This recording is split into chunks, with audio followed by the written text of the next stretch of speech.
Hello, welcome. Welcome to Secret Club Paranormal Historians, where history meets the paranormal. Tonight I'm kind of solo. Jenny, this week is Jenny's birthday. I want everybody to wish Jenny a happy birthday, first of all. And I'm kind of solo tonight, so I brought my brother on. My brother's going to be. We're going to be talking about some of the old stuff that we've done in the past. As my original team, Secret Club of the Paranormal, and we're just going to hang out and talk. We got plenty of evidence. Secret Club of the Paranormal started in 1996, so we've been around a long time, and we've been doing this a long, long, long time. So I just want to tell everybody, you, Jenny, I think she went to the World Cup. She's going to see some soccer or whatever they call football, whatever they call it. Um, so I just want to wish her a happy birthday on the air. Happy birthday, Jenny. This is my para partner. So I just since I have nothing else to talk about, I'm going to bring my brother in. My brother Gerard Simonelli. Hey, here he is. Hey Hey, everybody, how you doing? what's up? So Gerard and I were we still the team is still around. It's Club of the Paranormal. It's still around, and we do some stuff. Jenny's part of it now too, and Kim and Joe C. Well, Giuseppe. Everybody knows him as Giuseppe these days. And so we've been around. And our partner that passed, Joe McCaffrey, was a big part of our team. And of course, we miss him a lot. So this is my brother, and you want to talk about, I know, we started a long time ago, and I started, and then you came along with me to help me out, and Yep. we really did some really great, great locations, even in the past, and we also, we ventured out on our own to do certain things too, but always came back to the Seekers, you know. So tonight, my brother has, you know, plenty of stories, plenty, and he could talk as much as I can. So you know how much I could talk. So, um, Gerard, you Yes. know, it's we started a long time ago, and I think it got us started because we had activity in our home growing up, Oh yeah. and we had certain activity going on in our house, and Um, I've seen it, and he's seen it. Even Brianna, she's in the background. Say hi, Brianna. Oh, she actually went upstairs. Oh, she left. Yeah, she Um, left. my niece, she's been doing it also. She started coming out when she was about 5. My son Jesse, he's also part of the team, but um, he's not coming down. He's not going to be on tonight because it was supposed to be originally 3 of us. Because Gerard and Jesse is really like co-founders of Seekers Club of the Paranormal, and he can't come on tonight because he has to get up at 3 o'clock in the morning. So that puts a damper on things. So I want to say hello to everybody in the audience. Thank you for coming out tonight and to listen to us two brothers just talking. Hey, we just talk. So Gerard, Yes. I know, you got your start pretty much at the house and seeing stuff and everything like that, and you know, so I know some of your profound stuff that you have seen or you want to talk about. I know there's a couple things you like to talk about. So I know, one of the things that you've done or experienced really is something you want to talk about, Rigo? You want to talk about that Yeah, yet, or yeah, I put it on. The okay? time it was right before 9/11. It was actually 9/11 had already happened. I'm a first responder, and my buddy opened the gym up and medical center. So he wanted me to work in this place so I can get away from work in downtown Manhattan, away from all the bad things happening down there. And Hmm. the process of ripping down walls like 2 o'clock in the morning with a sledgehammer, a very tall figure appeared in the distance in the basement area where I was working on. I was playing Metallica a lot on the radio. I was a lot of Red Bulls. I was very, very hyped. And I go to investigate what this thing was. It's it went into a room in distance from me. As I walked in the room with the sledgehammer in my hand, figured I was being robbed. There was nobody in the room. At that point, I should have realized I should have moved out, not taken a lease for 5 years. Then time went on. I'm working in the hallway of my building, just painting it up before we opened up for business. And the chiropractor upstairs from me, his office is closed because I was in the basement, where there's a rehab center for personal training. We heard movement upstairs, chairs moving. Every time I opened the door up, there was nobody there. I had buddies come over. They did the same thing, work there, and they kept hearing stuff. This is just nonstop noise in the basement, dragging things back over my head. Every time I played my music loud, it got louder, louder, louder. Every day, come to work, things try pushing me downstairs, throwing things at me. So I used to go there as a spoof, bring my brother with me and friends, and go there and just laugh in the basement at this thing, and used to get really mad. And one time, I'm going to jump ahead of the 5 years. Brother comes with me, and we're hearing this again, so he goes to investigate. When he goes upstairs, I turn my radio off, and I hear him walking down the hallway above me, and nothing happens. He stops in the distance, and he walks up the hallway over me again, comes down the stairs. I go, all I heard was you walking, and at that point, things upstairs get out of control. Things being thrown, there's dragging of boxes upstairs. So we decided to investigate. And Anthony, you tell me what happened to you when we went upstairs. Yeah. Well, one night when I was there, matter of fact, where he just brought up, he heard me walking the hallway up there. One night I was there with him, and that night we were closed. You were closing, weren't you? Yeah, I was closing the gym. Yeah, he was closing the gym. So he had me there, and I went there. Sometimes I used to go to the gym with him, or just sometimes hang out, whatever. And we heard the noise upstairs. It sounded like somebody walking, dragging stuff. So I said, I'm going to go up there and check it. So he goes, I'm locking you up now. We'll go up together and whatever. So we go upstairs, and he's about to lock. I said, look, listen, I'm going to go take a walk down the long hallway. Because up on the first floor, there's like a desk where the patients go and check in. Behind the desk is a long hallway. On each side of the hallway, there's doors for different rooms. Okay. So I'm going to take a walk down that hallway because we kept on hearing stuff as we were leaving too. So I walked down the hallway, and all of a sudden, a cold breeze comes shooting at us. That's at me. Because you're right. I think you were still outside at the time before you checked that.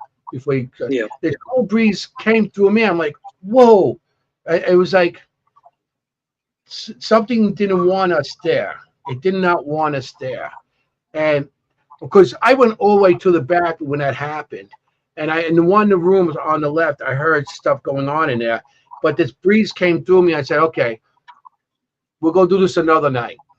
So I come out, and Gerard's like, he has to go lock up now.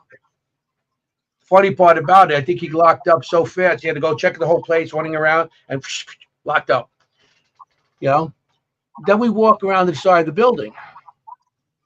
And Gerard, go ahead. It's your story. Okay, so what happened was Crazy now. while we're going to lock up, I have to lock. Things I had they were called Medco locks.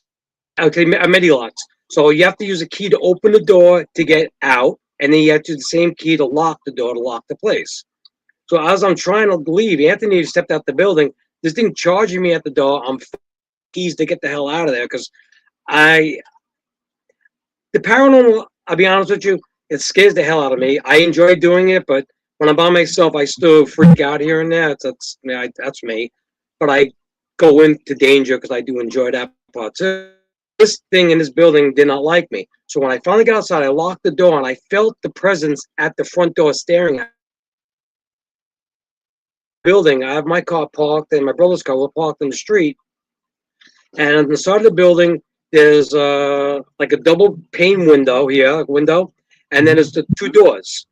One door goes into the chiropractor's office, and the third floor goes to a dentist, which we don't go up there, so that has nothing to do with this. So my back's against the building, and we're laughing, what's going on?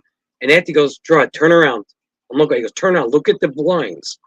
As I turn slowly, the blinds over my left shoulder were pulled aside as the thing's watching us. Yeah, yeah. And I laughing at it, and I walk past it, and as I get near the door starts kicking, and the doorknob's turning violently like it wanted to come out after us. Yeah. And we just left. I'm like, great.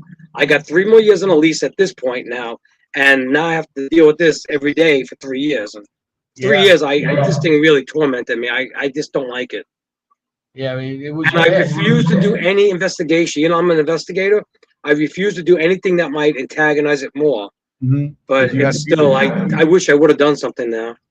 It's funny because when I seen it, the closet, I seen the curtain pulled, and also I see something like this go, like a dark figure, like it's looking out at us, and that's when I told Gerard, turn, look, and he turned, and all of a sudden the door that's connected to that little room that's on the outside, like he said, the handle started shaking, and it was like all of a sudden you heard bang, bang, bang, like they was trying to get out. They were kicking the door, trying to open the door on us. It was like coming after us. Yeah. So it was like, I think it's time just to leave because whatever it was didn't want us there at that time and stuff. But yeah, like he said, he had 3-year lease that was left on that. Left over. That place. Yeah. I mean, you had other stuff going on there and other people seeing it. It wasn't just us. Yeah. They say, the brothers are making up things. No, there's other people. Tell them about the painters and the and even Jimbo and Mike. Yeah. I mean, my brother-in-law comes down there. My best friend Jim was down there. My friend Mike, best friend. All my friends, everybody heard. We used to come down there. We used to go to the bar, the Woodhaven House, and just drink a few beers and then go back over there just to use the bathroom there in the basement. And we used to just make fun of him because it got to the point where I didn't care anymore. He's bothering me, and he would torment all of us. Yeah. All of us. It got to the point where I never came to the front door again. I used to go to the back basement cellar door, and I never locked it for 3 years. I used to go the back way. Yeah. Then I had a 60s. Yeah, I had a 60 CD changer back then, and then I had no money. So back then, CDs were the biggest thing, and this thing broke my stereo. It physically broke my stereo, and I had no music down there because he hated music and. Yeah, well, like Metallica and Iron Maiden now you're playing, it was like I used to blast Metallica. Every time I made the music on, I put the music, it would get louder. Yeah, it was like those speakers were loud. And, they were kind of and plus I had the speakers, I used to aim them up to the ceiling on purpose to piss it off. Mm-hmm.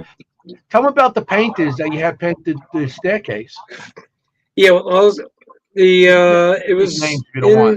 it was in December. It was actually my daughter was just 11 months old, and we were heading. We were going to go to Hawaii for she's 11 months. We're going to go to Hawaii, and I had to get the gym finished. So I told my friend Walt and Jessica to come finish painting for me, and I didn't want to mention anything that the staircase going up to the chiropractor's office that you hear things. And when I got back a week later. The job was done. It did a wonderful job painting everything. And I don't see my friends for about a month or two. And I finally see them. I'm like, dude, I go, you guys did a great job. I go, how was it? Oh, it was great, wonderful. I go, did you hear anything strange? Like, what do you mean strange? I'm like any strange noises. What do you mean by strange noises? In the staircase, what did you hear? And then they started talking about the chairs being moved, the doors slamming upstairs. And every time they opened up the office door to get to the chiropractor where they heard this, there was nothing there. And they refused to come back in the building at that point. Yeah, that was crazy. Yeah. Hey, Gerard, your speakers, I'm hearing a little echo when I talk. Oh, Is no, your I hear you echoing. okay? How am I okay? You're fine. I can hear myself echo for Yeah, whatever reason. you have a little echo every so often. Mm-hmm. Uh, there's nothing's changed on my end, so you might have to deal with it. Let me see. You know, but yeah, it's crazy how that location was really wow. And it You know, wasn't supposed to be. That was the weirdest thing. And what I I mean, what year was that? It was like you were there for a well, while. if my daughter's 24 and she was only 11 months old, so it's 2000. That was right after 9/11. So it was 2001, 2002. Yeah. Oh She was born yeah, in September and 2002. November. Yeah, 2002. Wow. Yeah, yeah, yeah. Time flies. Wow. And I hate saying it, but I do want to get back into the place, and I do not know how to contact these people and be serious because I was telling my brother yesterday, and not being bad, everybody just forgive me for what I'm going to say, but the people who took it over rented it out to a deaf and blind place. Yeah. So I can't. How do I tell them if they're going to hear or see any ghosts? Because I don't know if they're going to believe me. That Yeah. I don't be bad saying that, but it's just Yeah. weird. It's like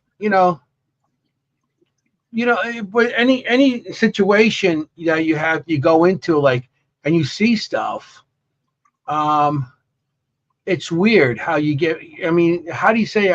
Listen, I used to work here, and I seen some weird activities. Do you have? I mean, I know people that will do that. Some Yeah, yeah, but in a business, it's a little different. They could call the cops on you, whatever. yeah. You know, yeah, yeah. We don't know if there's still activity there. Yeah, we're getting a comment, about if there's still Melissa. It says it was about to ask if there's going to be. You haven't Yeah, been I back to see the that. building. Yeah, You know. Melissa, like I was saying, I've been wanting to try and get in there, and I'm trying to get the guts to ask the people. Yeah, But there's children in there, and I don't really want them to have any problems or feel if they yeah, don't hear or see anything. I don't want to really get them upset. yeah. That's the whole thing. You got kids involved and everything, so it's a problem. You know. Let me see. I'm trying to see what the. Let me see if I any more echo. You It's sound slight. well. It's still slight, but it's okay.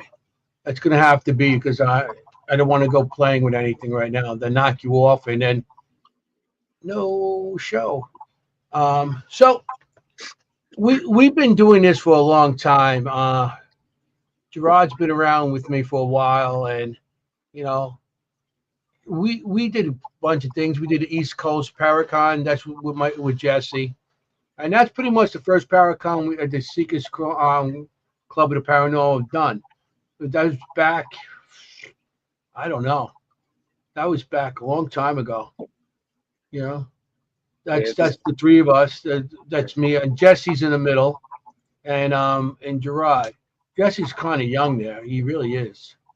He started when he was 13 with us. You yeah. know. So I mean, I'll show a couple pictures. I want to show some evidence and stuff. We got some videos. We got a lot of stuff, audio, and hopefully everybody enjoys everything we experience. So I mean, um, there's still an echo. The we did the Tilly Pierce house. The Tilly Pierce, it's B&B and breakfast. Still there. It's in Gettysburg, right in Gettysburg. And um, the Tilly Pierce, it was a nice. It's a great place. I mean, we went there in 2009. Okay, and we went one time. We went for your birthday, and then in April, then my birthday in August. So we went twice in one. We used to go up to 2013. We Well, went twice. I did Taylor Pierce's once. You went a couple of times. I only went there once to Taylor Pierce. Tilly Pierce, you only did once? Yeah, we went down. A Remember, it couple was like times. it was a vacation when I was almost like Memorial Day. We went to Tilly Pierce. We Was went to Farnsworth on my birthday. hmm The Tilly Yeah. Pierce. I think we remember we went to Chile in October. We went to Chile Theater, and I met this one girl who she was at the thing, and she mentioned one of her friends had it was the manager of the Tilly Pierce house at the time. Remember? hmm And when I met her, I went down to Gettysburg with my friend Mike, my friend Jim, his kids, and my daughter, and Kimberly. And we met the owner from Tilly Pierce, and we just did a walkthrough. And then we set things up. And then me and Anthony, we booked it with his son, his son Jesse, and our hmm friend Mike. hmm I think it was either Memorial Day weekend. I think Memorial Day I weekend. think it was something like that. Yeah, it was like one of those weekends. But yeah, I And mean, there was I also know, a horror fest going on too. Remember, we yeah, went into a horror fest, something, a horror fest they had going on somewhere in one of the locations, and we went there but I first. remember, but I We remember were what made it there very like 3 days. But what made it very strange that place was when we went there, it seemed like nobody booked the place. We had the Yeah. entire building to ourselves except for some girl that we didn't know. She was just investigating on her own.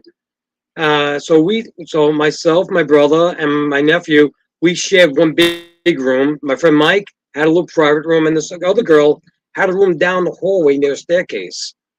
But what the strangest thing of this building was, every time you stepped out of your room, the ghost or whatever it was, well, I'll call him Hank, and we'll mention him later who he is.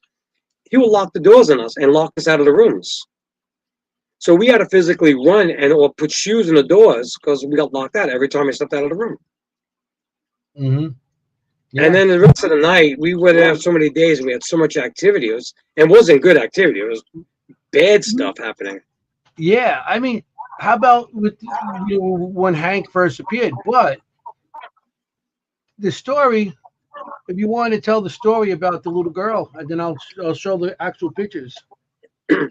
Well, I remember we're doing dowsing rods, and I was asking anybody in an area, and it takes me down a hallway. And somehow it took me to a hallway, and I didn't show Anthony the thing, and it brings me to like an armoire, and it's like Mhm. it kept pointing at the armoire as the girls were there, and I didn't say anything to my brother, and then my friend Mike the same thing to the armoire. But what made it really strange was later that night when we were just sleeping, we have cameras on the room the whole time, running, and I go to something wakes me up. This thing's waking me up all night. I go to figure out, go up, go to the bathroom, whatever. And as I come walking to the bathroom, I see the light on in the bathroom, and my brother's on the floor drawing pictures, and he drew these two girls. Oh, His God. picture, Yeah. you have two girls. I think he took two pictures No, running down the hallway. of a girl, of a girl. Yeah, the Little little girl, girl. and she was running towards that room. It seems, and that we figured out the girls are hiding supposedly behind an armoire, and some Mhm. tall guy. And this guy, we named him Hank, or I'll explain Yeah. it later. Well, I got the image, Hank. I got the name Hank. Came Yeah. up, but the weirdest thing is, I walked in the room and I'm like, Anthony, I gotta go to the bathroom, and he's on the floor drawing pictures. I never saw him draw pictures so fast in my life, and he's hmm doing these pictures, and I was like, "What are you doing?" He go, I have images. I see this, and he's drawing and throwing the pictures aside. He's draw, throw. It was like nonstop. My nephew comes in the bed. Now you have three of us in the bathroom, and he goes, "What's wrong?" I go, "I think your dad's possessed." He's just drawing pictures like crazy. I don't know. But long story short, that Hank pissed me off, and um, I told the story, Anthony, real quick. I'm gonna tell Go the story. ahead. Then I'm going to tell my story. Why I was on the floor. Yeah. That. So then I figured, we have cameras down the hallway in our room. So when you open our door, there's a camera down the hallway facing our door. We have a camera inside our room facing the door, inside our room going out, because we want to try and catch things like doorknobs turning and maybe door opening. So I opened the door up slowly. I don't want nobody to see me, and I kind of got mad at Hank. He really pissed me off because he'd been bothering me all night. I kind of stick my butt out the door, and I kind of like, I Let it blast out. I farted on him, and it's real loud. I didn't realize, and it says, "This is for you, Hank." And Ever since that night, I call it paranormal poof because if you see my shirt, Yeah, you actually paranormal had a poof, shirt on it. right? This is Fun one while of you the. go something. Mhm. But what made it worse was that night I go to sleep and all of a sudden something jumps on my chest and starts choking me. And I'm wrestling this thing off me. I couldn't get it off me. And I feel like I threw it off me. There's nothing there. I woke my brother up. He's like, "God, something attacked me." All our cameras are turned off and the recorders are off, so we got no evidence of that stuff. Mhm. But Yeah, I paid my price for playing with him. yeah. Hank got you. But the reason I was actually drawing on that floor um, was because I was in the bed sleeping. I was sharing this. It was a big double bed. I was sharing it with my son, and all of a sudden, I hear somebody go, "Enough!" like that, really loud. It was like a man going, "Enough!" So I jump up. So I hear something in the hall. So I open the door in the hallway and I step into the hallway, but I don't step out of the doorway because we always worried about doors being slammed and then you have to it locks behind you because spirits like doing that in Daily Pass. So I was standing at the door. All of a sudden, I see this little girl running towards me with a white dress and a red sash. But her face, I don't get her face. Her legs are on, and she runs through me and goes into the room. Now my arms are all like when the spirit goes through you, it feels like a little electrical charge. It's like a pins and needles, but it's more electrical because the hairs on your arm and your hairs stand up. At the time, I had hair, you know, and it seemed like she ran through me. So I'm like, what the hell? And then I see this man walking down the hall, like it was like he was going after her, and that's where I got the name Hank Jr. Because Hank Senior, I seen him outside on a horse. But this is the picture I drew. I was drawing that night in the bathroom that Gerard was bringing up. Okay, I got some writing on the bottom, and that this from 2008, 2009, I believe. Yep. And yeah, it was running down. She was coming at me, and that was a white dress with a red sash, and you can see the shadow behind her. Um, and he was like kind of chasing her, and it was crazy. It was crazy. And then as she went through me, I seen him, and that's what he looked like down the end of the hall. He was like 20, 25 years old, um, and he was chasing the little girl. Oh, and the little girl's name, I got the name Sarah from the little girl, and I got the name Hank, and he was dressed dungarees and like a what do you call it? Like I think it was like a bluish shirt with like long sleeves with cuffs and stuff on it, like it was buttoned up. I mean, I'm not sure. That could have been a uniform of some sort. It could Uh, have been a soldier. boots, even the boots, they had fancy, and the pants were blue. I'm saying dungarees because it's our generation. Everything blue that we wear on the legs is dungarees. But it could have just been like a uniform of some sort, and he was chasing the girl. For what reason, we don't know to this day. But that was a crazy night. We had other stuff happen.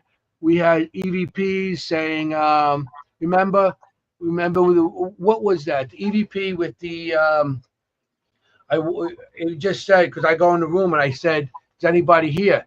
And the EVP goes, "Yes, I am," like that, Yep. and it's like, "Holy cow," you know. And that was on my radio, on my audio cassette, and not yeah, it wasn't cassette at the time. It was regular audio. Did it have a cassette? No, Yeah, no, no, had the SD it card. had the SD card in it. Okay, so it was crazy. It was a crazy night. Gerard had an experience too. We were coming back from somewhere, and in front of the place, and Gerard, you want to tell your story on that? Yeah, the building was empty, and the owner, he was in the building downstairs. The guy who owned the place, but I know he was a wine drinker. That I know because when we left, he was on the stoop in front of the building drinking wine with a couple of his friends. So we said we see you guys later. We're gonna head down the road, and there's I forgot the name of the place. The Stagecoach Diner. Is that the thing that's in Gettysburg? Down Yeah, Baltimore. right over by the tracks. The track. There's a Stagecoach. It's kind of like a little Was like it by the tracks or was that the one in town? it's over the train tracks. It's over by Okay, the yeah, right by the main at the beginning of the Gettysburg. And yeah. we ate something there, but whatever I ate, it just didn't agree with me, and I really had to get back and use the bathroom. And as we get back to the building, I notice everybody's on the stoop still. I'm like, oh crap. I gotta go upstairs and there's spirits up there. I know Hank's up there because Hank already gave me problems as it was. Now the story we told you earlier about the paranormal proof, that didn't happen yet. This actually happened This is the before that. daytime part of that. Yeah, this happened before. What I'm gonna tell you. So I go after I gotta use the bathroom. So I run up the stairs and I said, I grab my laptop and I'm going to sit in the bathroom with the laptop on and maybe I'll look at some videos that we did and I was going to download some of the audio on my computer.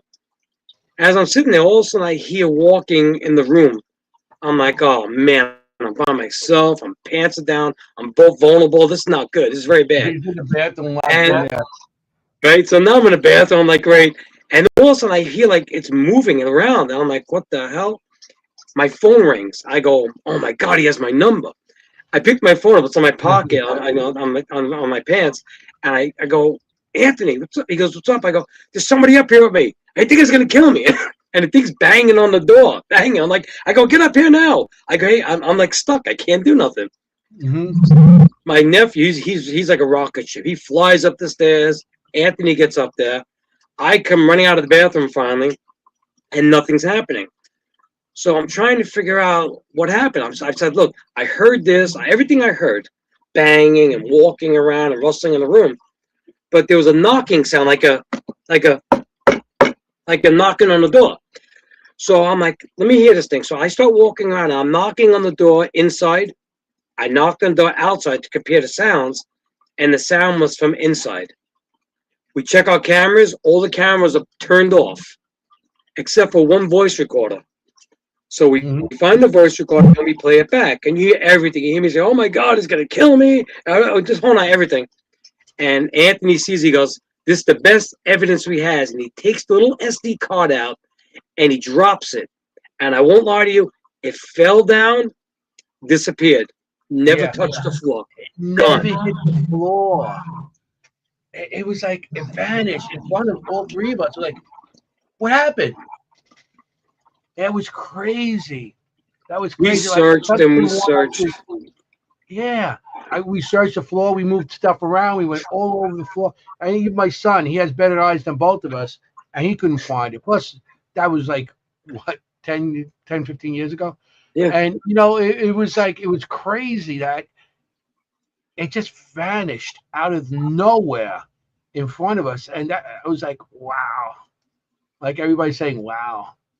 That was, I mean, every place I go, I any Paracon, anything I do, I always, that story, I always say everywhere because that is my most amazing thing that ever happened to us. Yeah, that was crazy. And I mean, this is like 2000, 2008, 2009. Yeah. So this is pretty much still new with a lot of the stuff that we were using, equipment and everything wise. Equipment like a million times, and people in my audience, our regulars, they know that I always talk about how we used to buy equipment in Home Depot, in stores, or any of our recorders, anything. We just go to a Target or go to some kind of big store to go get it. It was like, not like now you go online, you buy everything, bells and whistles and all this beautiful stuff. I mean, some of it's so nice that you don't want to use it. It looks like equipment. I mean, we investigate now, and me and my brother, he's with Seekers, and I kind of went my own way, but we still do Seekers, and I do a thing with my daughter called BZ Paranormal, and the equipment we use. I mean, we're using some newer stuff, but my favorite stuff is my 8mm camera. The only problem is I can't afford film. When I get it, comes from China, and half the tapes don't work, and then I can't even download it.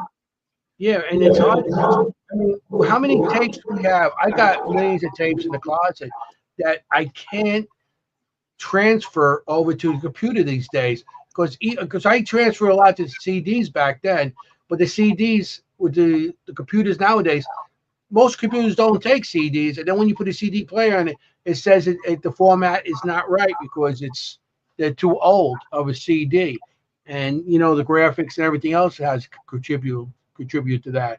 So I mean, it was crazy, but I mean, we used to go to the Farnsworth also, and we were staying, you know, in different rooms, the McFarlane room, the Sarah Black room, and everything, and we were getting all like a lot of stuff going on. Yeah. And the night actually, remember we went to the cemetery, we went to Getty's the battlefield. Me, you, the people in the audience that regulars heard this story a million times, but they're going to hear from two ends now. Well, the, Remember the when Peach we Orchards, the Peach Orchards was the main the one. Peach Orchard? I didn't put that picture on. Damn.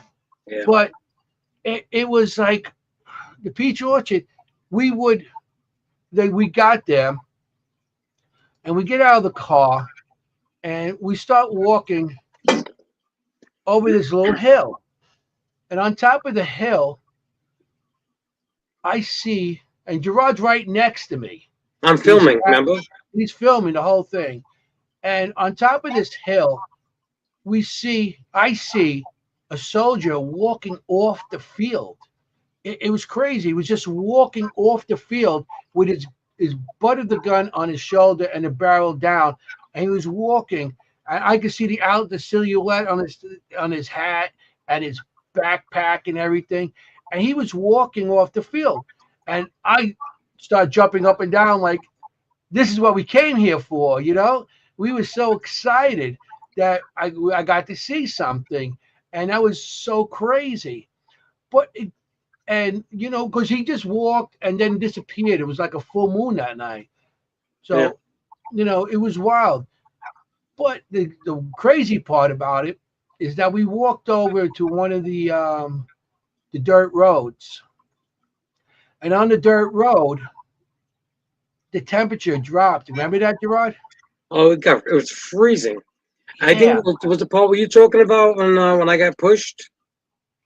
Yeah. Well, We're going to get up to that. yeah. And we get onto the road, and the road was freezing, and it felt like something went through me. I got more chills from that, and it was crazy how that was. So I'm walking towards my brother, and I'll let you tell him what happened to you. You tell them what happened to you with the camera. Well, That was crazy. I didn't realize I'm a Yankee fan, and not anything, but I'm always sad because they wear the blue. Yankee blue is up north. Not realizing I'm down south is gray. So I remember I'm videotaping with my night vision camera, my 8mm. Back then I didn't know how to set it properly, and so the picture's very grainy. And my brother's like, "Look in the distance over there. It looks like there's guys running." So I'm trying to zoom my camera in the pitch black. Now, the 8mm camera, I didn't have an external light on top of it, night vision light. So I used the light in the camera. So as I tried zooming in, it got very grainy, but it cleared up. And you see these images like running from tree to tree in the distance. Now, I don't know if you've ever been to Gettysburg. They have these fences. They're like, I guess they would have been barbed wire as in today, but then they were like these picket fences that are like X like this. Yeah, And so that prevents, I guess, the military from going from one side for protected the other. I guess like barbed wire, like we have now. And I remember leaning over with my camera, leaning over like this. And what happened was, I felt the hand like grab my elbow and shove me back slowly. Now back then I lifted weights. I was not weak. It's hard to push me, and I went back about 4 or 5 steps, and my camera goes up in the air really fast. And all I kept saying, "Oh my God, I got pushed. Oh my God, I got pushed." My elbow froze and got locked I'm telling Anthony what happened. They're taking pictures, and they're getting these like light orbs in front of me. Mm-hmm. But what made it more strange later in time, I would say, maybe about 6, 7 years later, Yeah, we're playing it back on the TV set, and we're able to enhance it. And at that point, it sounded like we heard like a rebel charge, like it was yeah. coming at me, and we heard cannons going off and gunfire. So it took an entire army pushing me back, it seemed. And that was my first time I've ever got touched and experienced ever. And it really freaked me out. In Gettysburg, I just want to let the audience know also where we were was in where the Confederates came in on the Peach Orchard. So when they came in, they were all Confederate soldiers coming in. Gerard was wearing a New York Yankee shirt. I don't know if it has Union Blue. Union Blue. So they went to start moving him around and pushing him back, and then we heard the rebel charge and everything. And it was around the same time he was pushed when we heard the rebel charge on audio, and that was crazy because the rebel charge, if anybody knows, it's like all the soldiers when they come in. I guess it's intimidating the enemy to by all yelling at the same time to make it sound like more soldiers or whatever. But that was crazy because he got pushed. His camera goes up because he has video of it. His camera, you could see the camera going up, and you're like, what happened? As we walk down the field somewhat, there's a tree there, and everybody's walking past the tree, and I couldn't breathe. I was like, I look up in the tree, I see somebody hanging from the tree. So I start backing. I'm like, everybody, get away from that tree. Get away from that tree. I start backing up, and I start getting my breath back. The tree, I don't know if there's somebody who's hung there or whatever, but I couldn't breathe. I seen somebody hanging from that tree. So we had some stuff there. And your niece started seeing somebody running across the field. Yep. And I started seeing it. It was crazy. It was crazy how it went. It was a wild night. So at Gettysburg, you have to get out of the field at a certain time because they will come and arrest you. So we left and we went back to the hotel. And that was crazy at the hotel because we get into the hotel and we're with our friend Mike and Kenny. Kenny was very sick. And it was known that a woman would come in with the smell of lavender. And it was like she was like a nurse or something. And she comes in and she tries to, help the person that is sick. And Kenny, he was Cancer. he had cancer and he wasn't doing good. And this was like one of his last trips with us because of his ailments. So he was in the room, and we come in the room and we smell lavender. So it's like that was the first step. It was like that was crazy. So Mike puts out these little soldiers all over the place. These little toy soldiers, Confederate. Everybody knew the little green soldiers that we used to play as kids. Well, this was the Confederate and the Union soldiers. It was the blue ones and the gray ones, and so he put them all over the room. And that night, I was laying down on the floor because we got the beds weren't big enough for all of us, so it was the two of them in the bed, and my brother and I slept on the floor.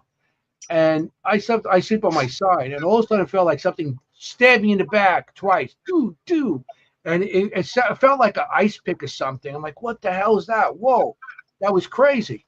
So it's like we had these lights. Remember the flashlights we had? You charge it, wind them up, yeah, because we don't want to kill our batteries. Yeah, because we didn't want the spirits to steal, our batteries. So we wind them up, and we're looking around the room and everything. So bad. Yeah. All the video. Stupid. And so we're looking around the room and something what happened or whatever. So it was like, so it's like, So I end up going to the bathroom in there because the room we had had a bathroom in it. So I'm doing my business, and all of a sudden You know, Gettysburg, we have a lot of bathroom stories. Yeah. So I'm in the bathroom, and they have this like a little bronze stand that it's like a toilet paper holder. So it's there. So it starts shaking in front of me. I'm like, what? It's like, oh, so I'm picking it up. I'm feeling, you have to, I'm feeling the floor and I'm seeing, because I figured maybe there's something underneath there, a ceiling fan that's making this thing vibrate. Or I'm trying a million different ways to see why this thing is vibrating. It was just shaking. So I'm like, so I went out and I told Gerard, I was like, the freaking thing's shaking in there. And so, it's getting late. So it was like, let's go to bed and everything. Then we hear the blinds start shaking, the Mm. blinds. So we look at that and it was like, we weren't too impressed with that, but it happened. It woke us up a couple times, the blinds. Then out of nowhere, I'll let you tell your part of the story now. Well, what happened was the room is the McFarlane room. In this room, little girl Cecilia died in the room, and this one almost went. Little boy. No, Cecilia died in this room. Jeremy died in the Sarah Black room. Yeah. So what happened was, Cecilia died in this room, and in the room, there's a closet in the hallway. In the room has a little white dress in it. So what I did was I moved the dress over and I hooked my night vision camera in there in the corner, the 8mm again. Again, it recorded very grainy because I didn't have the settings properly. I first time using it, I never used it for that. I got it for weddings. I was never used for ghost hunting. So, like he said, he put the toys in a room, and the reason why he put the toys in a room, because if you ever go to Gettysburg and you stay in the Farnsworth Inn, this little boy Jeremy, he plays with your electronics. He will steal your phone and everything else, and he hides it in the basement. So if you leave toys for him, he takes the toys. So, like Andy's mentioned now, what happened to me was me and my brother lying on the floor. The camera's behind me. It's facing Kenny on his bed. He's on the right side. He's the one with the cancer. And my friend Mike's in the other bed on the left. So me on the floor. And all of a sudden I hear a big bang and something hits me really hard. I'm like, what the hell is that? I'm like, damn, shit hurt. So next thing you know, we turn the lights on and one of the toys was on a shelf. It was thrown across the room and it hit me directly in my right leg on the floor. Mm-hmm. And we're trying to figure this out. So we're trying to figure maybe somebody threw it at me. I figured maybe my friend Mike, somebody's playing around. And as we check the video over and over and we slow it down, you see a grainy figure flying from the shelf hitting me. And whatever it was, threw the toy at me. He got poked in the back. 2 minutes later, I'm getting hit with a toy. It was a very strange night. And like I said, in the bathroom, that toilet paper dispenser constantly, the roll always shakes. Mm-hmm. It's like somebody's in there all the time. That if you ever go to Gettysburg and stay in Farnsworth, really trying to stay in the McFarlane room, you're guaranteed to get anything in that room, no matter what it is. Yeah, that was crazy. That was very crazy. Yeah. So also, because we started, Gettysburg became one of our favorites at the time, and well, it's still my favorite because I still go out there. I do the Paracon out there, the Gettysburg Bash, which everybody knows we're doing. But we did the McFarlane. We were still in the McFarlane room, but at the Farnsworth, remember Mike and Kayla? They called us up. It was in the middle of the night. And they go, there's something happening in our room. Something happened. They were on the first floor. They were in the Jenny Wade room. They were in some other room. Yeah, I'm not sure the name of the room. Yeah. Yeah. So they called us up and it was like, we get our equipment, we go down there. So we're going around. So we actually started, doing EVPs and the AMFs and stuff like that. And we go down there and we start doing EMFs.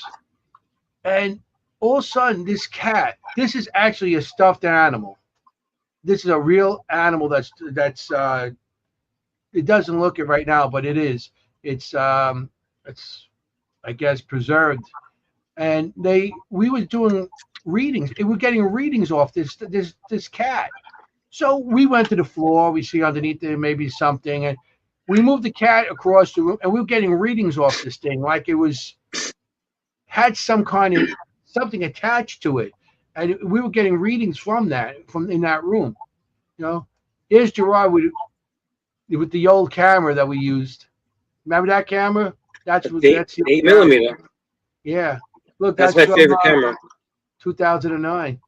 Yeah. Yeah, August 2009. And it was that was those cameras. I miss my camera too because and now my camera is reading 30, 33, something like that on it. There's errors on it now, so you know. But yeah, that the cat we were getting readings off a dead cat, and that Yeah. was really crazy, off the dead cat, you know, So, you know, oh, Jenny's here. Hey, lady, Hey, why Jenny. we need a fangirl tonight? Hey, she's not here. Fangirl, you know. And she, happy birthday, Jenny. Everybody in the audience wish you happy birthday. Okay, so yeah, yeah. I think cats have souls. Yes, I think pretty much any of our living creatures have something. Yeah. Um, and animals. I know I drew a bunch of animals in the past. It was crazy. So we did a lot of Gettysburg, but some of our profound adventures was West Virginia. Yep. West Virginia, we had West Virginia Penitentiary. That's in Moundsville, um, West Virginia. West And Virginia. we went there. The first time we went there, because I went there a couple of times afterwards, but the first time we went there, it was me, Gerard, and this woman Hope, and she was our part of the team at the time, and we had so much going on. I mean, we were the West Virginia Penitentiary was at the time the penitentiary they sent people that were worse for what Alcatraz. They were Yeah, worse they're than bad now. and Alcatraz got the worst, and they do theirs. What was too bad for Alcatraz, they do in the West Virginia Penitentiary, and it was crazy. We had such a matter of fact. There's Charles Manson's mother actually spent time there for drug charges back in the day in West Virginia. So it was West Virginia Penitentiary had a lot of crazy stuff going on there. There was lying, there was road. We'll show some videos too. This is one where you come out. There was one um, hallway, and there was a red line against the wall. By the wall, you have to walk on that red line. If you stepped over the red line to the left, or you have to stay on that red line. If you moved off the red line for whatever reason, they would shoot you dead right then and there. In the head. In the head. Yeah, they would just shoot you. All right. Yeah. And so we did an investigation there, me, Gerard, and Hope, and we walked around, and we did the place called Sugar Shack. I think we might have talked about something like that in the past. For any of the viewers that are regulars here, the Sugar Shack wasn't anywhere that they got sugar and candy and stuff like that. They got sugar, all right. Shack. It's where they let the men go and do whatever they want, relieve themselves, whatever they wanted to do in the Sugar Shack.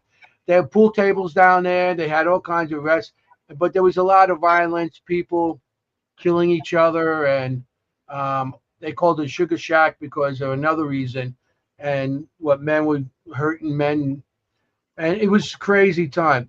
So we went down there, the three of us, and we only have flashlights and our night vision to see.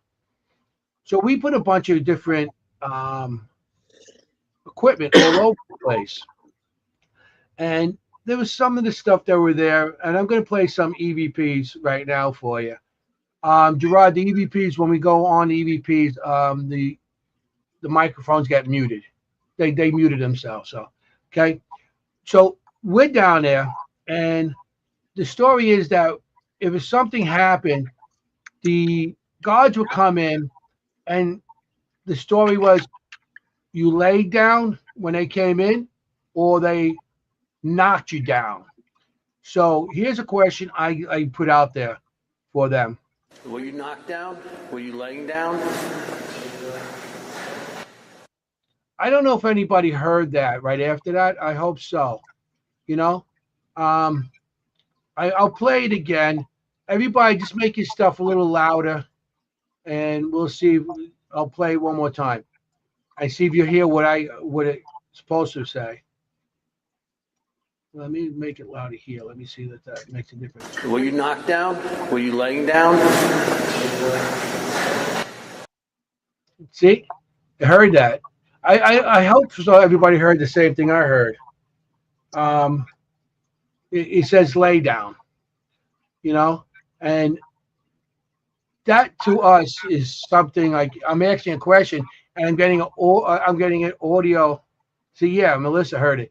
And, yeah, I'm getting an audio reply, and that was crazy because it was the three of us there, and we were getting EVPs, which was awesome.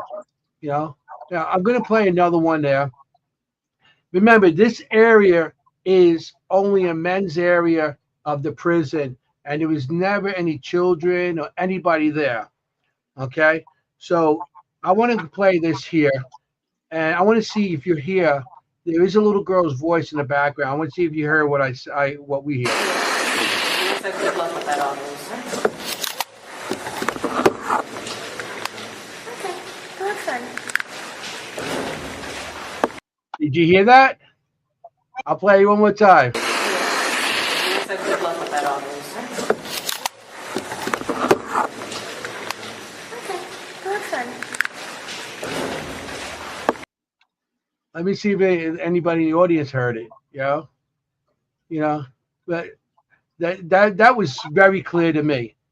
Okay, nobody replied yet. Now, Says, Anthony, okay, go have fun. if you hear me, if you listen more, right before then, you do hear a man also whisper, and it wasn't us. Really? Let me hear that. Yeah, again. play it back. You can hear a man whisper, and it wasn't us. Yes, I would love that officer. Right there. That's fine. Right before you hear a whisper. Yes. I don't know. Was that a breath or was it like Nah.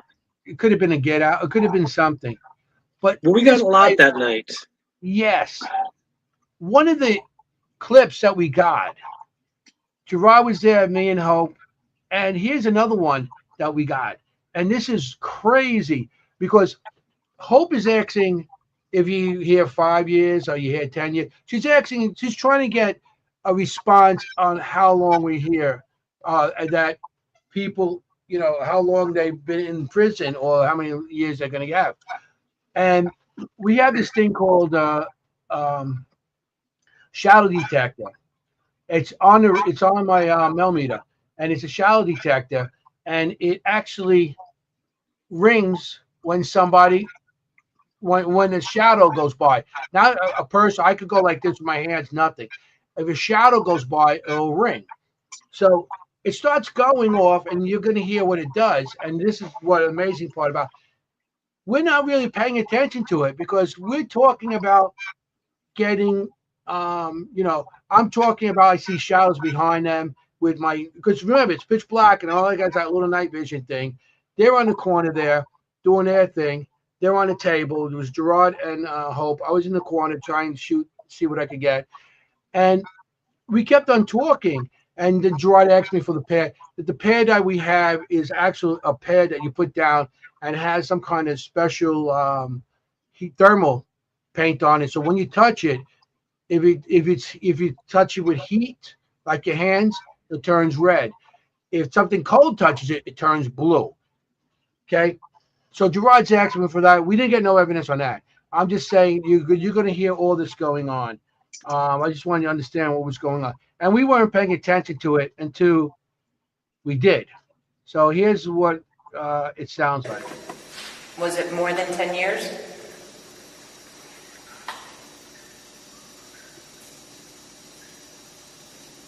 Were you here 5 years?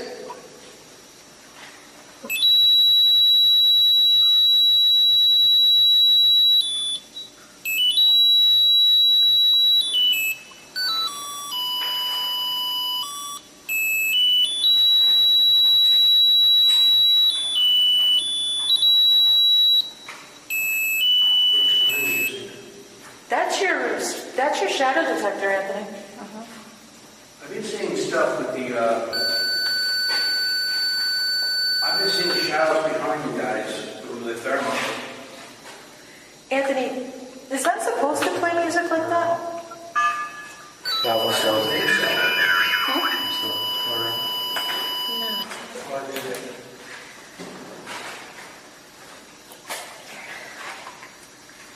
Okay, it's very obvious somebody's here with us. Can you please let us know what your name is? Does anybody have an obelisk? I have it on now. I'm gonna go put this pod.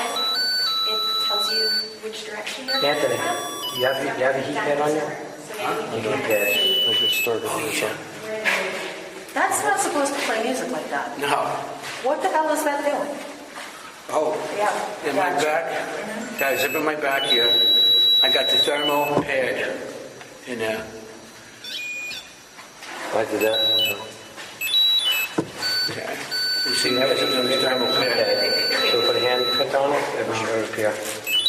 Okay. What's going on? This thing here? That's your shadow detector, dude. Keeps going. Doesn't want to Playing a stop. little tune for us. What is back there on the wall? There's something back there on the wall that's about. And that went on. And that is crazy because that thing's not programmed to make it.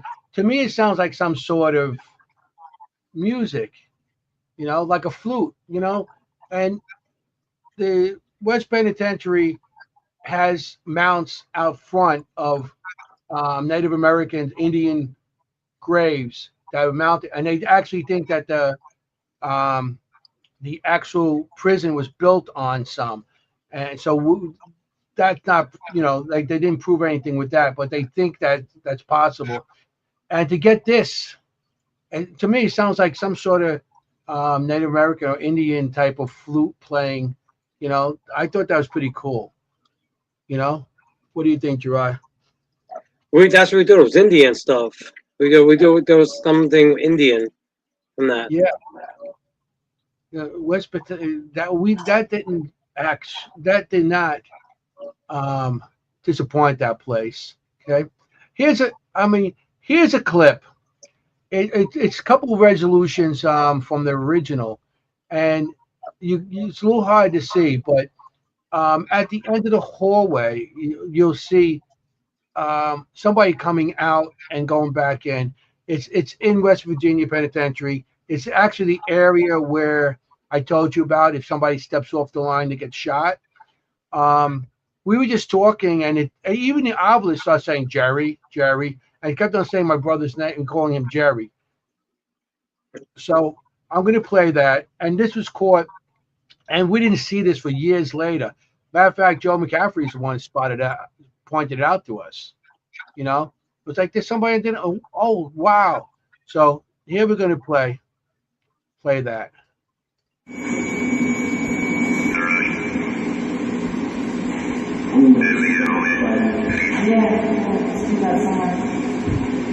Was it?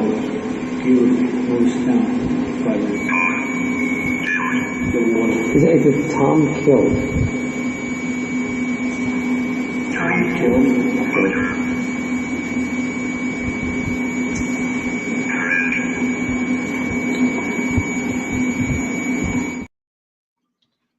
As you can see, he put a circle there, and the grain.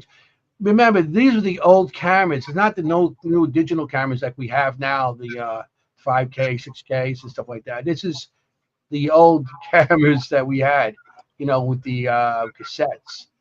But You want to talk about that, Gerard? Yeah, I just remember walking around with you and Hope, and I was just panning the area with the 8mm. And as I went over past you, my obelisk is saying whatever. It's like saying Jerry or Terry. I don't know. We thought it was a Tom Kill. I don't know what it was. Yeah, it was a bunch of different And things came out. we saw that figure in the back, but we didn't pay no mind to it because it was just so grainy.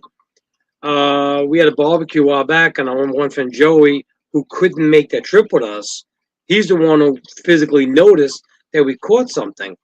So we're figuring that looks somewhat, it could have been a prison guard going from one area to the other side. But as you notice, as I continue panning and it clears up, there's nothing down there. Yeah. That was the crazy part of it. But what's crazy about that too is that area, it's pitch black, and to walk with anything on that area, you would have to actually need a flashlight, because you're seeing it in night vision. So the night vision you'll see, it's going to be like daylight, but it's actually pitch black in that area. You can't walk without the night vision or flashlight, because it was pitch black. And so it was good. It was a great location, But I went back there, and I didn't get the same thing. But there is, we were told by one of the people that by one of the tour people that there is a shadow that walks up and down that hallway in that way. So I have a feeling that we caught something there, But it's here we go. Here we go. Okay, now we did other locations that we had some great stuff at. Okay, Hinsdale House, and matter of fact, I had a birthday party there. My 55th birthday. We had Hinsdale. Remember? Yep. They put a crown on me and say, "Hey, here we go." So we were at Hinsdale, and we set up our cameras. And you want to tell the story? Well, Hinsdale House, when we used to go, we used to set a tent up outside. Yes. And we'll put a tent out there, and we make that our home base. And we kept all our cameras in there, and we ran wires to everything. So we had DVR cameras going up flights of stairs. And if you ever went to Hinsdale House, it's very tight. There's the one staircase going up towards where Mary's room at the top is. It's like very dangerous going up there. And we have wires trying to tuck them along the wall. And I remember when we first went into the building, I went upstairs by myself. And I remember I had my full spectrum camera, and I'm walking around, and I think there was Beth's room, I believe, when you get to the top of the stairs. I think it is. And then Beth. Where when you first walk in, the first room, yeah. Rooms up there. Which one? Oh, as soon as you get up the stairs, to the right. Rooms on the right. And then Mary's room is the next one over. Yeah, well, no, then you go into a bigger room where there's another bed, and then a small room in the background there. That's Mary's room. Those are the two active rooms. Yeah, so I remember going up there, and I'm by myself, and I'm trying to take pictures, and out of nowhere, I felt something coming, and this huge figure physically charged me from behind. And when I turned around real quick with the camera, it stopped. Mm-hmm. So when I finally got downstairs, there's a woman, Billy. I believe she's still with yeah. I believe so. Yeah. Yeah. And I mentioned to her, and she showed me a picture of a tall figure that does that, which really is really crazy because I got charged. But just in general, that whole night, crazy stuff happened. Anthony can go on and tell you other things that happened to him that night at the place. Yeah. I mean, we were. It was like 4 o'clock in the morning, 4 or 5 o'clock in the morning, and we're sitting in the big room. We're sitting where it is. The Hinsdale house is an old farmhouse. So when you first walk in the house and you eat from the back or the front, you walk right into the kitchen. Then the kitchen leads into on the on the left side into like a living room area with our couches. Then there's a little room underneath the staircase, and there's a bathroom on the first floor, and then you go up the stairs, what Gerard just said, Laura's room, opening another big bedroom, and then Mary's room is on the side. And there's also there's a little closet up there too. But when we were there, we were staying in the area with the couches, and people in the audience must have heard the story a couple times from me because they asked me about my most experience that really affected me a lot. One of the experiences that affected me. So we're sitting in that area, and I have a camera between that little cove that's underneath the staircase and the area, the living room area where all the couches are, where we were just sitting down and resting, because sometimes you have to listen to what goes around, the house and everything. Let it talk to you. So I got the camera set up to shoot out. Um, in the living room area and a little bit into the kitchen area. So I'm sitting there, and all of a sudden I heard click, and I noticed because the camera had a little red light that when it was recording, it comes on. So I'm like, did the battery die already? I just put a brand new battery on 2 minutes ago. So I get up, I walk over, and I'm playing with. I'm like, this camera. I click it and click back on. I'm like, nothing wrong with my camera. This is crazy. So uh, I feel behind me like my left side feeling cold. And it was like something, but it was like when was it? It was like in August because we just had my It was birthday hot. there. Yeah, it was right. It was in right. It was your August. birthday. It was your birthday. Yeah. So I felt a really cold thing behind my arm. Hinsdale House has no air conditioners, has no air flowing through it. Maybe now it does, but back then it didn't have any of that. So I'm standing there. I'm like, there's something on my arm. I felt. So Joey from across the room had one of those what do you call it? The thermo those things, these things here, the thermo things that shoot across the room, the laser. Yeah. And it was thermal thermometer, whatever, and it was taking behind me. He goes, the temperature behind you is going down quick. Like, oh, crazy. I said, well, I said, yeah, I could feel it's getting colder. So I figured behind me at this time, on my left side was a carriage, on my right side was a rocking chair. On my left side, there was so on my left side, I figured there's a carriage here with a metal handle. This is the actual carriage. You see the metal bars on it? That's the actual carriage that was there. So I turned around and I touched the metal part of the carriage. I seen a woman. I seen a woman pouring fluid, some kind of fluid on a baby and throwing a match and the baby's going up. And I just let go and I walked out of the place. Gerard comes chasing after me. He goes, "You okay? You okay?" I'm thinking, yeah. And I tell him what happened. My eyes were tearing and everything. It was crazy. And I wasn't crying. My eyes were just tearing. So, he's like, "What are you going to do? You're going to stay out here? What are you going to come back in?" So I decided to go back in, and I actually touched the carriage again, and because somebody dared me to, my brother. So that's what little brothers try to make their big brothers get, electrocuted. So I touch it again, and I see the woman again, and this is what I see. I seen that woman stand. That's the woman that was blowing fluid on the baby, and you can see the baby's charred and with flames coming off it. You can see the carriage there too, but that's the image I seen, and that changed a lot of my experiences, and that opened me up to more stuff that I didn't want to see. As a as a sensitive, I didn't want some stuff I didn't want to see, and that just opened me up. What was that? 2016, wasn't it? Around that time, yeah. 2016, August Okay. 27th, 2016.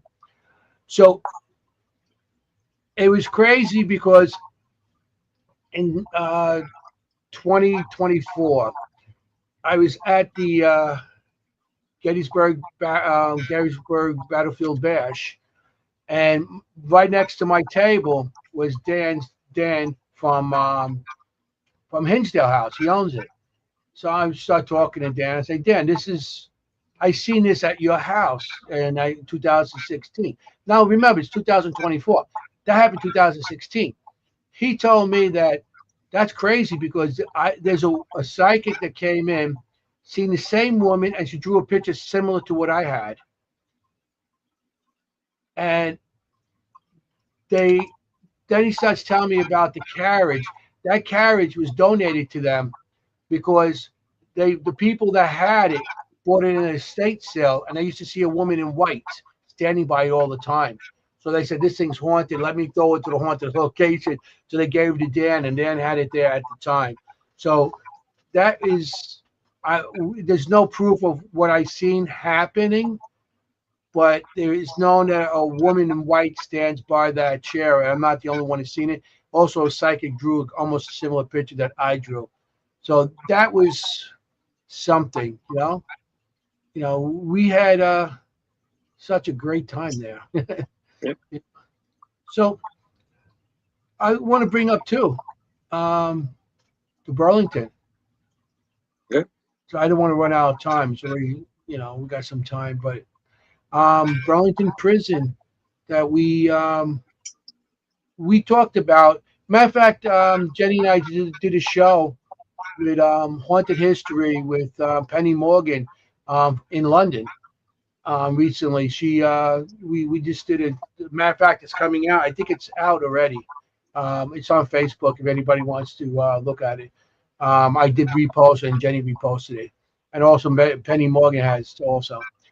But the Burlington Prison, we've been going there how long? I mean, the first time we went to, remember how we found out about the place back when? It was me, you, and Laura. We went to the what was it? The ghost store. Mhm. Then it was originally the ghost store. Yeah, that's why I bought my full spectrum camera. Yeah, you bought your full spec. I bought a couple little things there, and I asked the person there. It's like, is there any haunted locations around here? Because we were out here, we want to go check out some stuff. And she recommended to go to the Burlington Prison. So we went over there and we met Melissa, the one who actually does the ghost tours, and we set up an investigation there. And the investigations, we went there, and we didn't go there just once. We went there quite a few different times. It wasn't just a one-time event, because that place is awesome to go to. We had a great time there, and so the Burlington Prison is a old gray prison. I think it's from the early 1800s, and they closed in the 1960s sometime. And actually, the Boston Strangler was arrested, and he was there for a short time. But he wasn't the Boston Strangler at that time.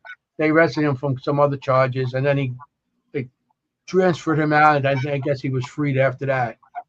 But the place has a lot of activity. There was a guard killed in the basement. We used to go in there. How the what do you call it? We used to get the obelisks. And in the men's area, we get men's names, and the women's area, we got women's names. Matter of fact, that's do I have that picture? The three of us, Sada, me, you, Jesse, from there. I think I do somewhere. But it was that place. I mean, we got so much stuff. So I'm going to show a picture. Gerard, explain this one. You know, picture my brother took, and it's a crazy picture. So here it is. All right, this picture here, we were all out in the backyard. There's the area where they have the where they lynched him. I forgot what the Yeah, gallows. the gallows were back there. Yeah, the gallows are back there, everything else. And what I did was everybody's outside, so I figured I'm gonna maybe go back into the prison myself. So I remember walking back into. I told my brother I'm gonna walk into the place and do a little by myself, local. Go by my solo. He's like, "You sure you want to go yourself?" I'm like, "Yeah, yeah, I'm gonna go for it." And I remember walking in, and I was about to start walking down the hallway, and something said, "Ah, don't bother. Just forget it." So I left, and I came back outside. My brother's like, "What happened?" I'm like, I decided not to do it. He goes, "Oh, they scared you?" I'm like, "Yeah, they got me."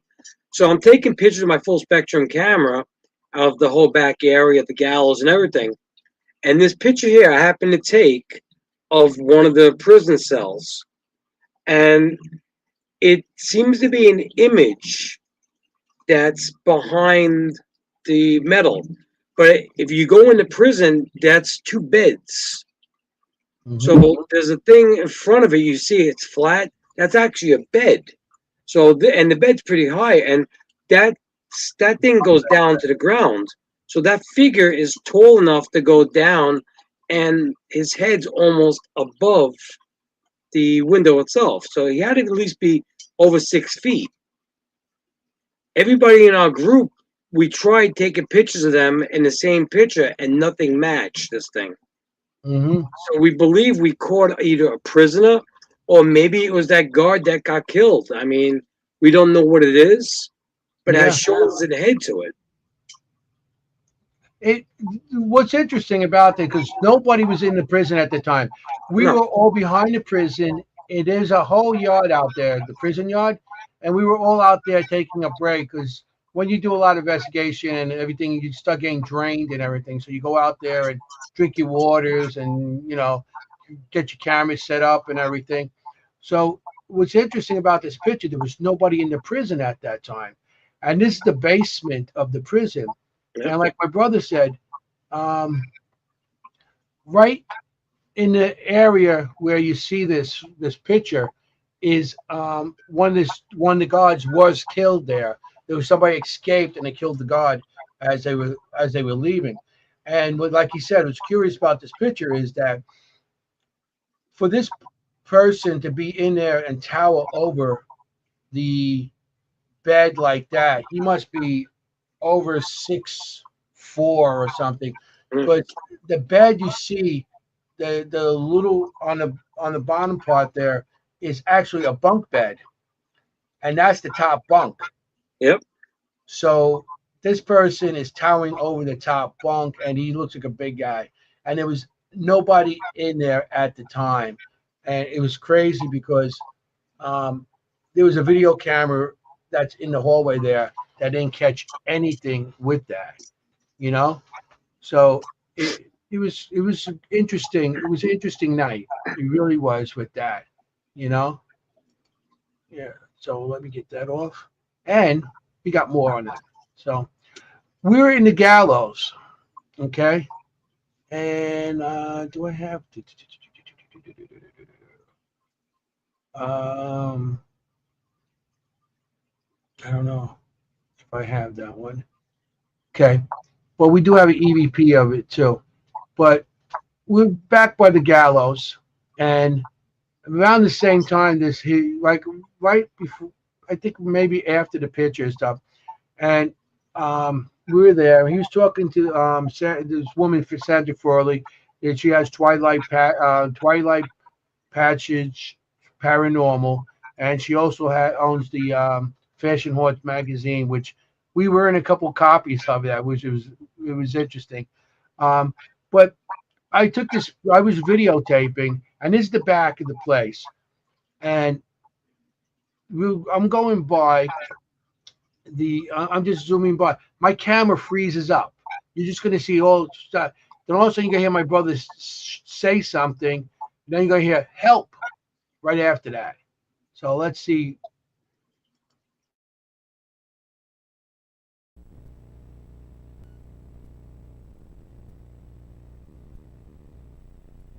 We said something about the thing up recording, and it goes.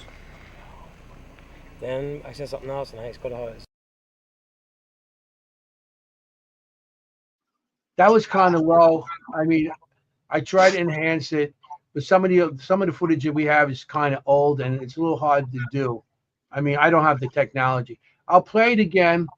So if anybody wants to hear it, we could try. Try it again one more time.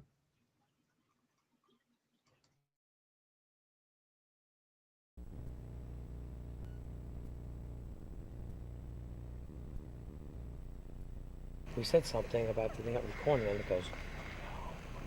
Then I said something else, and I just go to.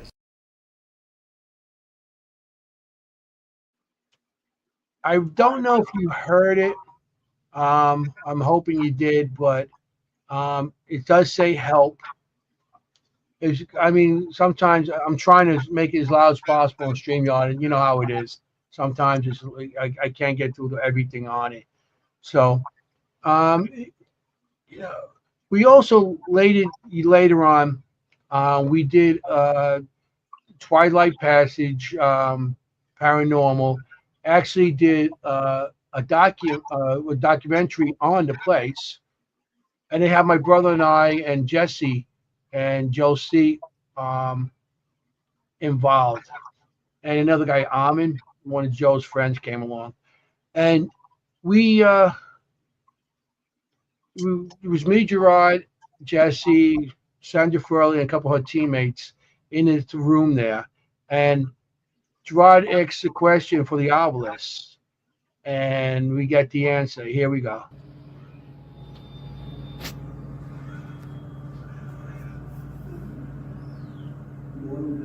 Yeah, any memories here?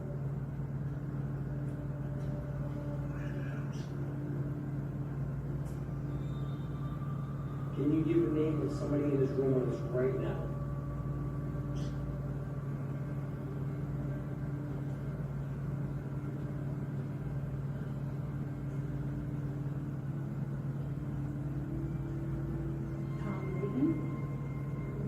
Name Tom Regan.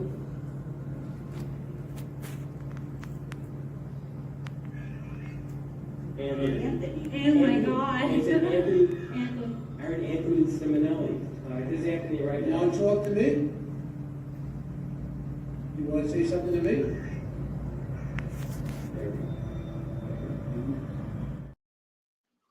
That was very low. I don't know if anybody really heard it. Did you hear anything, Gerard? I heard you hear Anthony at that one point. I did hear because I had to get close.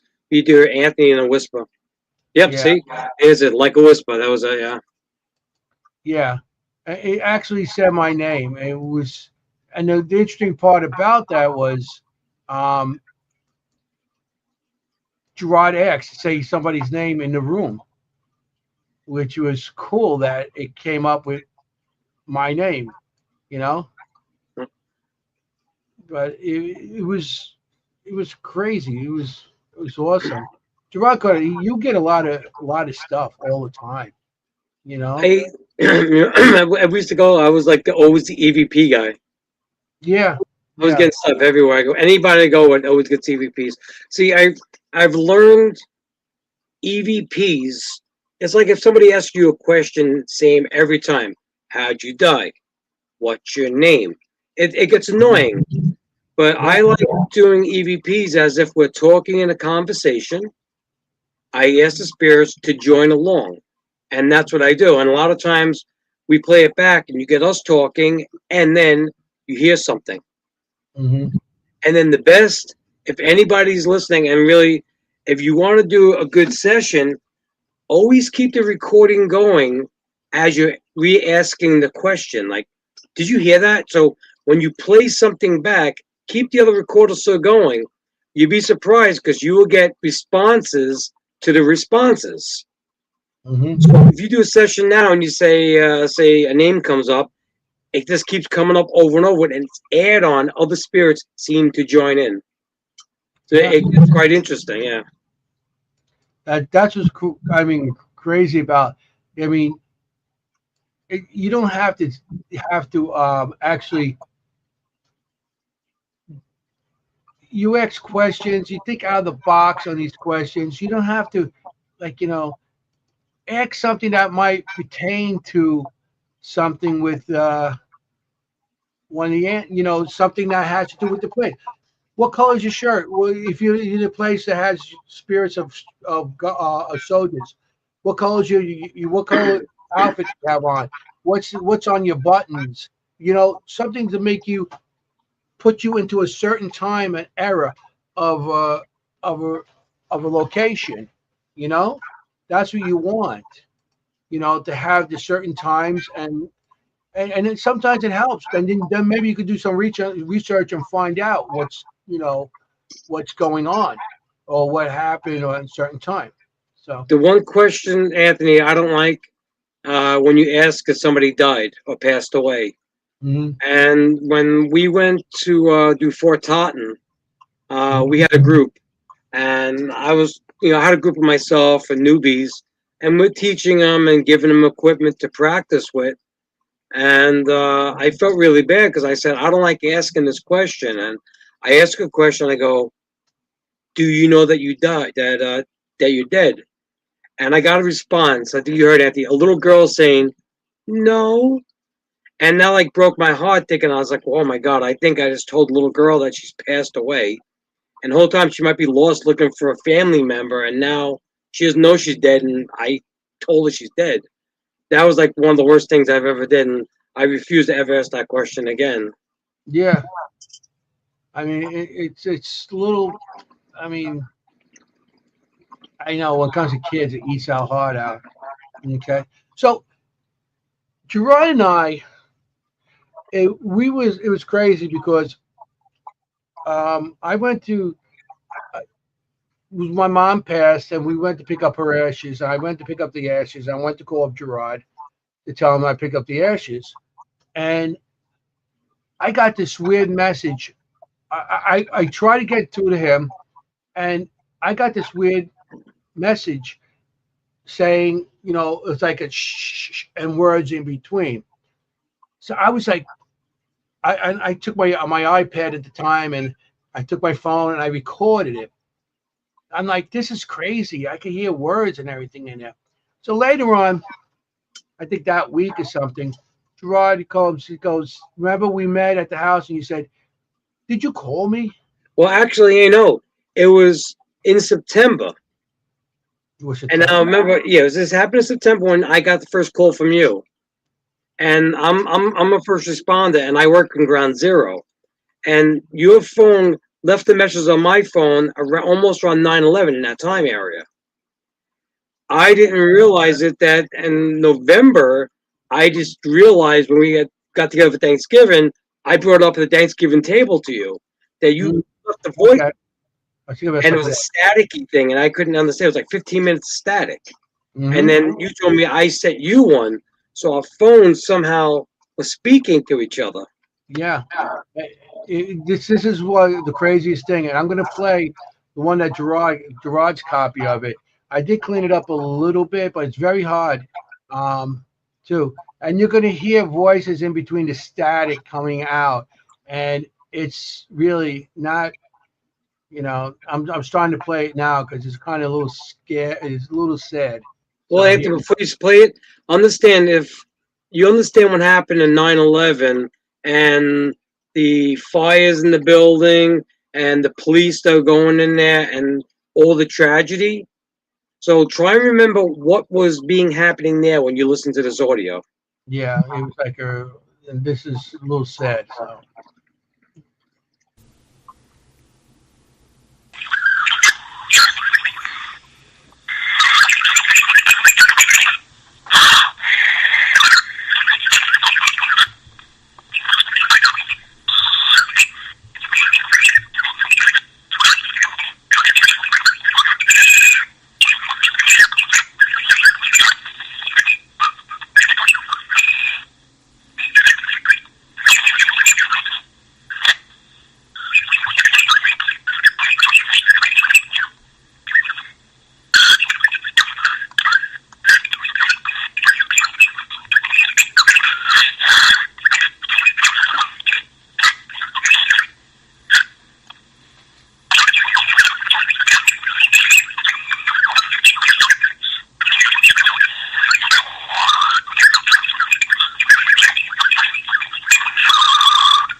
So I know people are listening and they're like, "What the hell is that?" I know Tara is like, "Yeah, what is that?" What it is like static, and in between is words that are coming out. The first words that come out is here. It says, "Help me," and then it goes into yells and it hurts. Um, It it burns. burns, and there's a bunch of different other in between the static. What we feel is because the static is a white noise, it's actually amplifying the actual words of whatever is trying to communicate with us. Okay, and the weird part about it is that we both got it on our phones, both of us, and we weren't talking back and forth because I couldn't get a hold of him and he couldn't get a hold of me. But this is what was being recorded on our phones, on our messages all the time. So it's weird how that is, and um, and the area it happened in, where my brother was at the time, and you know, it was. Now I'm starting to play it because it took all these years for me to actually share that because I knew plenty of people down there. My brother was actually down there. He's seen stuff. So it was, you know, it was kind of sad for all of us, and that's we're finally sharing it, you know. But now, Anthony, are you saying if Anthony was to play his together, they seem to coincide as a conversation between two? But here's Hmm. enough time. I spoke to the police down there when I worked with them, and they heard that, and they said that was a broadcast that was going through as residual for police officers and other stuff going to transmissions. So there were a lot of cops that died in the building, among other things. And I believe Anthony on his, and his, I think it says "Ma Help It Burns" on one of his. But it's really hard. You really got to sit back and listen to it. It takes a while to understand it. I haven't heard in years, and it's a little hard to hear for myself. But then every so often I heard the word "burn," "out," Hmm. "help." Yeah. That's everything that happened downtown Manhattan. And like I said, I worked there, and I'm still there. I've been trying to get out of there, and I can't. I'm stuck there. I can't ever leave because my jobs are always right next door to the tower. Hmm. So I mean, I'm down there all the time, and it's just 9/11 is just a bad time for me. So every time I hear that thing now, it's like like I'm choked. I'm like a little choked up Hmm. inside somewhat. Yeah. So there's some old stuff that I want to play from Kayla, Gerard's niece. We were at the Raymond Hall. Raymond Hall, yeah, and she asked a question, and I'm not sure which one I put on here. So she asked a question, she got a response. Let's see if this is the one.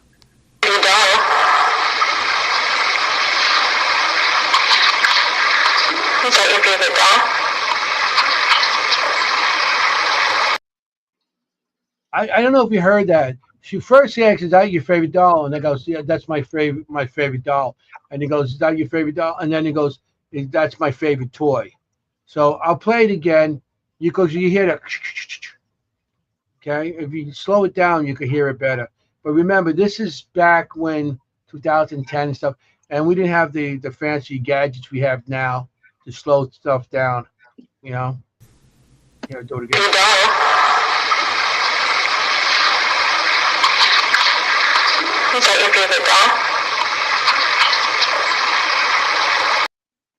See, that's my favorite toy. I don't know if everybody heard that, but that I thought that was pretty good evidence that we had. You know, um, we're running out of time. I want to just play some more EVPs if I'm, you know. Uh, so got this and this.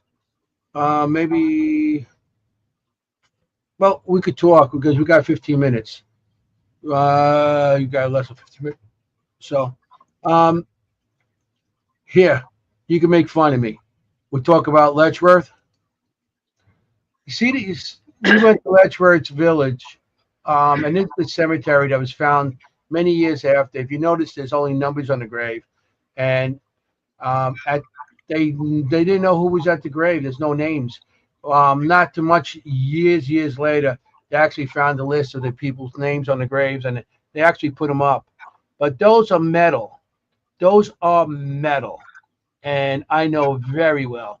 And we were doing EVPs, EMFs, and we were getting high EMFs off of some of these stones.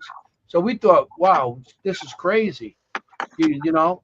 And so what happened was, I put a piece of metal on it, and some of these stones, these metal stones, not stones because they're metal, but they are tombstones. Um, they are magnetized. So I was getting EMFs off these things. It was a little crazy. So, yeah, but we were getting a lot of activity from this place too. And my brother wanted to tell you about a certain story about how he got very entertained by someone's pain. Go ahead, Gerard, tell your story. Me? I like when you're in pain.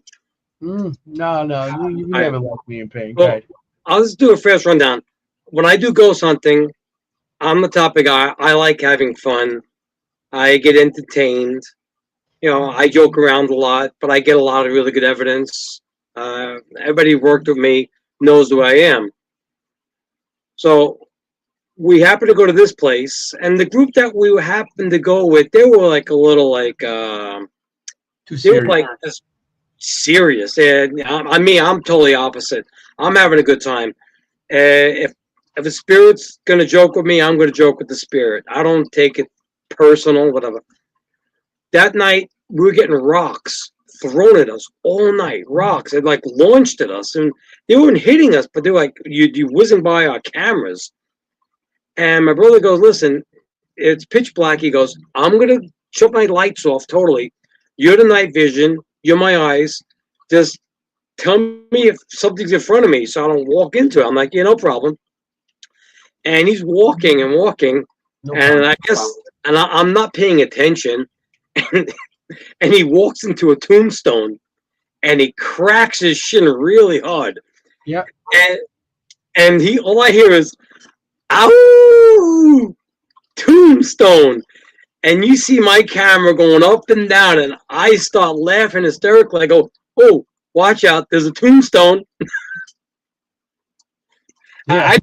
I like doing stuff like that, but Yeah, I smashed my leg, and it's bleeding and everything, and he's like, hoo hoo hoo. there's a tombstone in front of you. Yeah, you're supposed to tell me it's there. Yeah. You know? How about we go to West Virginia, and I have a night vision camera because I've learned in certain places I like keeping everything on a shoulder harness. I keep my hands free, and we go to the Sugar Shack, and we're walking down the stairs, and I miss the step. And I go flying down the flight of stairs, and every step you hear me going, "Ooh, ow, ow, camera! Ooh, ow, ow, camera!" And they're laughing at me as I'm falling down the stairs. Man, I walked into the prison bed. We have a lot of spoofs that happen to us. We go out, crazy stuff happens to us. And again, I walked into one of the prison cells in West Virginia, and I had the night vision camera on my shoulder. And I turned real quick, and I walked the camera directly into the prison bed, and the camera smashed me in the face. And all you hear me going, "Oh, camera, oh," and that goes laughing at me. But you got to have some fun when you're doing stuff like this. Yeah, I mean that's what you got to do. We're running out of time. I just want to show a couple more. We're out of audio. Okay. This is the Shanley where I get burned. Yeah. My brother was on this bed here in the Shanley Hotel, and he was laying across it, and I was on another thing, and I was like, it felt like something rubbing my back. So I'm like, "Hey, Gerard, this thing's rubbing my back over here." And my brother's like, "Oh, really? I gotta leave my back." I said, "Okay, we'll switch." So I go sit on this bed here, and all of a sudden it felt like something burning my legs, and it felt like cigarette. It felt like cigarettes being put on my leg. So that's a little hard because it's to see that, but it looked like a cigarette burn that was on me at the time. And he was like, him and my son decided they were going to laugh at me because I got burnt again. You got burned like 3 times in the leg that night. Yeah, And then I going back remember, like an I idiot. go, take one for the team. So he goes back in the room again, gets burnt again. But later that night, I laid in the bed, and remember the bed starts shaking.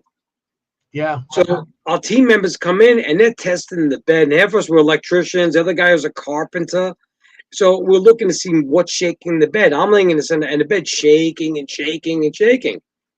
So it was like I was getting a shoulder massage, a massage. yeah, the bed was just shaking. But what gets better, the next morning when we leave, we're driving in the car, and I'm like, you remember you got burnt? All I see is like, ow, ow. And his arm, as the draw pulling away, he's getting a burn mark in his driving arm, in his forearm. Yeah, that was crazy. You know. Yeah. So we're running out of time. We got so much evidence, and I've been jumping all over the place. It's what I got to do. I'm trying to get everything in before we, have to leave because I got to rush here. So, we were at. This is the drawer. This is the heat pad we told you about. If you touch it, if you touch it with a warm hand, it's red. If it's something cold, touch it, it's cold. Okay. So here, this is the pad, and you can see like an I, a K, and two things on the end there. We were at the a barn, a 200-year-old barn in Newburgh, and we had this on one of the locations, and we was just saying to spirit, and it was pitch black. It was pitch black. We just had the what do you call it, night vision, and this is one of the women with us took a couple flashes, and this flash, a flash camera, this is what she came up with, and was like right before that. I said, you could touch it, you could write your name, you could write something on it, and so to me it looks like an I, a K, a small B, and an N at the end, and maybe a line underneath it all. We don't know what that means. I looked it up all over the place and could not find anything on this. This was like 2016, I think, or 15 when this happened, and it was it was crazy how it just appeared. The barn is known to have activity on it, known to have a lot of other stuff going on there, and the owner called us in to check it out. So, we had a lot of experience there. Hi, Gerard. When we were walking around, remember, it was rocks being tossed at us. Rocks get thrown at you. This crazy stuff. Yeah. I have a drawing Yeah. of an imp that I seen there, some kind of creature that was staying in the corner there and everything. So it was that place I would love to get back into, but everybody right now, it's new people stuff. So and here we're gonna go one more thing before we leave. Okay. This is the Raymond House in Ocean what's it up? Oyster Bay. Oyster Bay. This house was actually not till like the 1920s. They found a letter from George Washington thanking the person that owned this house, the Raymond, that he was a spy for George Washington. Nobody knew it after all those years, not the 1920s when they found out. But if you look in the window there, you can see something looking out at us. And the house was locked up. Okay, I'm not sure what that is up there. And then it looked like a little face underneath it. And that's where we got some of the replies, EVPs on some of the the EVPs in those locations of the little girl saying stuff. And then you see like a little girl looking out the window, and then there's something above her. I'm not sure what that is. To me, it looks like a dog or something like that. But you remember when we went there, my daughter was with us, and she investigates with me now. She's 24 now. She was about 4 or 5 years old. And we were at the top staircase. And as she was going to go down the stairs, something grabbed her foot and pushed her down the stairs. And I caught her before she went down the flight of stairs. Yeah. And she's like, "What?" She starts crying. What happened? I'm like, "Why would we do that?" I go, "Rihanna, they didn't want you to leave." And we EVP, we got something. She was the first time doing EVP session. She was like 5 years old, and she got 2 responses from children saying their age. I go, "They didn't want you to leave," and she was so scared. And then she's been investigating me for years after that. But now she's back with me full force, and me and her do some crazy stuff. But that night was just a crazy. I feel bad for her. She was so scared. The staircase. We're running out of time, so just tell everybody about what you just done with the News 12. Oh yeah, Channel 12 News. We just did an investigation recently. It's at Nutley, New Jersey, at the Kingsland Manor. If you want to check it out, just go to YouTube and go to Haunted Tri-State and look up Kingsland Manor, and you can see BZ Paranormal. That's myself, my daughter, and a couple of my friends. And also, we're doing a filming in July 11th at Near's Tavern, and that should be aired sometime in October also. And Near's Tavern is pretty interesting because that's where Mae West got her start singing. Yeah. That's how she got her start. That's where she got pretty much was discovered. So that's where Mae West is from, that area. So that's pretty cool, you know. And so, I mean, we did a lot of stuff through the years together as a group and individually as, you know. So we got so many years of investigation behind us. And so, you know, like we always say, we're not here to tell anybody this goes to make you believe. If you believe, you believe. If you don't, okay, I'm not here to make you believe. I know what I've seen. He knows what he's seen, and we know what we believe. So that's pretty much it on everything. You know, so I just wanted to say thank you to everybody in the audience. You know, thank you for everything. Yeah, we have to get going because there's another show that starts. Gerard, don't hang up right away. No. You know, the show was. I thought we could go more time. I tried to rush it at the end. Yeah, I know we were all over the place, but we tried. I tried to get our evidence out there. Remember, we have between his evidence and my evidence and my drawings and his stories, we got hours and hours and hours of stuff. So, you know, I just want to, you know, hope everybody enjoyed the show tonight. I want to thank Gerard. Thank you for coming and helping me out tonight. Not a problem. You know? And thank you, everybody. Yeah, thank you, everybody in the audience. You know, regulars here, and you know, I appreciate it. You know, you know, we really do appreciate it. Like I said, I wish we had more time, but we don't. And so I just want to tell everybody in the audience, thank you, Gerard. Thank you. You know, Jenny be back next week. She's right now she's in her glory. She's going to the game, and I think tomorrow she's meeting Melissa from the audience. Melissa, that's gonna be cool. They're gonna have they're going out for like a coffee or something, whatever. Or grazing in grass because you know Jenny doesn't eat any meat. She's one of those people. You know, I break her chops all the time with that. Well, right now she's hanging upside down from her feet. You know, sleeping like a vampire too. So I just want to thank everybody for coming. I just want to tell everybody before we leave, you know, remember you got to be safe out there. When you go on investigations, make sure you're safe because you want to look for ghosts. You don't want to be a ghost. Ciao, familiar. Forget about it. Hey. Hey, how you doing?